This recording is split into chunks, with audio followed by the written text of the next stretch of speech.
नमस्कार, खबर तहकीकात में आपका स्वागत है। मैं हूं आपके साथ ज़हीर खान। एक इंसान 10 वर्षों तक घर से बाहर रहा, जिसे पूरा परिवार मृत समझ रहा था। वो 10 साल के बाद अचानक घर पर आता है और उसका परिवार की खुशी का ठिकाना नहीं रहता है। चलिए देखते हैं पूरी रिपोर्ट।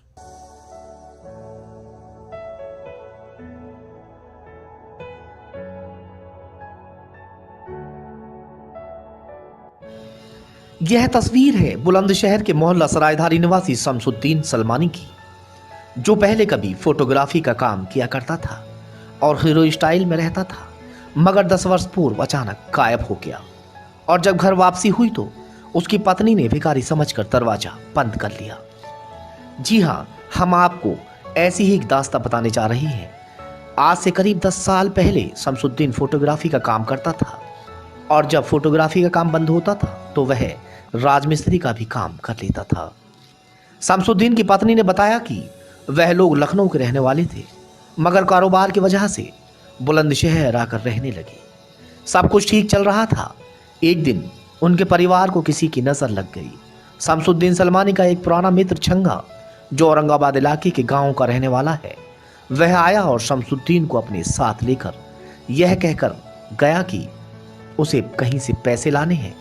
इसके बाद इन 10 वर्षों तक उसका कोई अता पता नहीं था।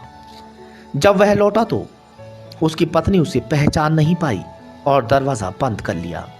बार बार दरवाजा पीटने पर दरवाजा खोला और जब गौर से देखा तो उसकी पत्नी की चीख निकल गई, क्योंकि वह उसे जिंदा देख रही थी, जिसे मरा समझकर उसके आंसू सूख चुके थे। हालांकि शमसुद्दीन इस वक्त इस हालत में नहीं है कि वह यह बता सके कि इतने साल वह कहां रहा। शमसुद्दीन का एक हाथ और एक पैर काम नहीं कर रहा है, नहीं बोल पा रहा है, मगर शमसुद्दीन को जिंदा देख उसकी पत्नी और बच्चों की खुशी का ठिकाना नहीं है। अब उसके बेटे का कहना है कि वह अपने पिता का इलाज कराएगा और ठीक होने पर पूछेगा कि इतना समय उन्होंने कहां बिताया, और रोते हुए बोला, हमें तो इतना ही बहुत है कि हमारे पिता का साया अब हमारे सर पर है। हालांकि पैरों में बेड़ी जैसे निशान देखकर यह शक भी पैदा हो रहा है कि कहीं उन्हें बांधकर तो नहीं रखा गया था, क्योंकि पूरा पैर जख्म से भरा हुआ है। अच्छा, थोड़ा सा और बताइए कि क्या पहले जब ये गायब हुए थे उस दौरान आपने कोई एफआईआर दर्ज की थी? जी, एक आदमी आया था, घर से उला के ले गया था, मैंने उसके नाम पर रिपोर्ट कर दी थी। तो ये 12-14 साल का समय आपने, कितने बच्चे हैं आप पे? जी, मेरे बच्चे 6 बच्चे हैं। इतना समय आपने कैसे इनके बिना व्यतीत किया, कैसे रहे आप, कैसे बच्चों को पाला? बस सर, मैं आपसे कुछ नहीं बता सकती। हकीकत मेरा दूसरा नंबर का लड़का है, उसकी लैट्रिन यहाँ से करता है, वो पेट में से, और हाथ टाँके खुले हुए थे उसके। जब ये वो आदमी लिवा के ले गया था इन्हें, मैं अर्बन से ही पैसे मांग लेती थी और अर्बन से ही से दवाई दिलवा लेती थी। कहती बहन मैं मांगने वाली नहीं हूँ, मगर मेरी मजबूरी है, मेरा बच्चा है, आप लोगों के सहारे से बन जाएगा। आप मुझसे किसी बात से भी समझ लेना। मेरा बहुत मुसीबतें काटी, महल्ले में नहीं मांगती थी, वैसे महल्ले वालों ने मेरी बहुत मदद करी है। मेरे बच्चों को आटा दे गई है। मेरी बेटी थी एक बड़ी, अगर मैं चली आती अपने बेटे को हॉस्पिटल लेके, और घर की पोजीशन खराब रहती, रोटियों में से भूसी कपड़ों से रगड़ के, और बकरी थी मेरे घर में, उसे दूध को काट के भैया छोटे छोटे बहन भैया को दे देती थी। बहुत मुसीबतें काटी सर, हमने इतनी मुसीबतें काटी, बस हम आपको बता नहीं सकते। बिना आदमी के बहुत दिक्कतों का सामना होता है। क्या काम करती थी उस टाइम में ये? सेट वेट वगैरह मेरी लड़कियां करती थी। नहीं, आपके हस्बैंड जब यहाँ थे, आपके पास थे उस टाइम जब आपकी शादी हुई, क्या काम करते थे? ये मिस्त्री का काम करते थे।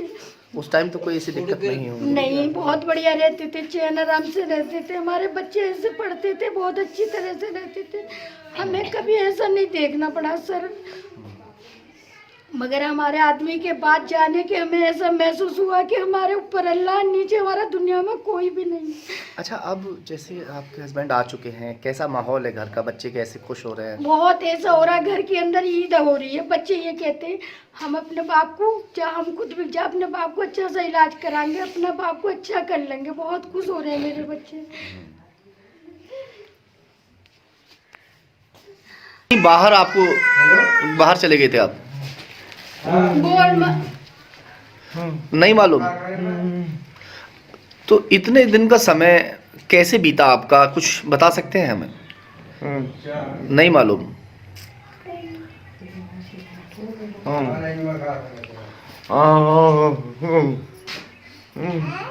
हाँ भैया, क्या नाम है आपका? मेरा नाम सहवाज। सहवाज, आज आपके पापा आपके बीच में हैं, आपको कैसा महसूस हो रहा है? और लग रहा है कि साया है सब पे बाप का। हाँ, बिना साए के आप इतने दिन जिंदा रहे। बाप का साया बहुत बड़ी बात होती है अपने सर पे। कैसा लगता था आपको उस वक्त? दुनिया के चले। हाँ, दुख हो गया, मैं बहुत दुख होता था। अब आज कैसा महसूस कर रहे हैं आप? चलिए रोइए मत भैया प्लीज। आज आपको कैसा लग रहा है आपके पापा बीच में हैं? जैसे ये टूटे फूटे सही कर लूँ। मैं पेंट का काम करता हूँ, मैं कमाऊँगा पापा में लगाऊँगा, मैं सही कर लूँगा। जैसे ये मेरे लिए बहुत बेहतरीन है। अपने पापा को अच्छे से इलाज कराएंगे? हर चीज़ का इलाज तो डॉक्टर देश में बहुत सारे डॉक्टर जानकार हैं मेरे। मैं उन्हें दिखाऊंगा। अभी लिया के गए राइट हैंड काम नहीं कर रहा है, बोल नहीं पा रहे। कल से 2-3 दफे हो चुके हैं। मुझे दुख हो रहा है, मेरे दर्द हो रहा है। बड़ा भाई बहुत रोया रात। चलिए अब रोइए मत, अब खुशी का माहौल है, आप रोइए मत आप। Meerut lifeline multi speciality hospital 24 घंटे इमरजेंसी व बच्चों के इलाज की सुविधा भी उपलब्ध है। मरीजों को लाने व ले जाने के लिए 24 घंटे एम्बुलेंस की सुविधा। हमारा पता है मुस्लिम इंटर कॉलेज, लल्ला बाबू रोड, बुलंदशहर।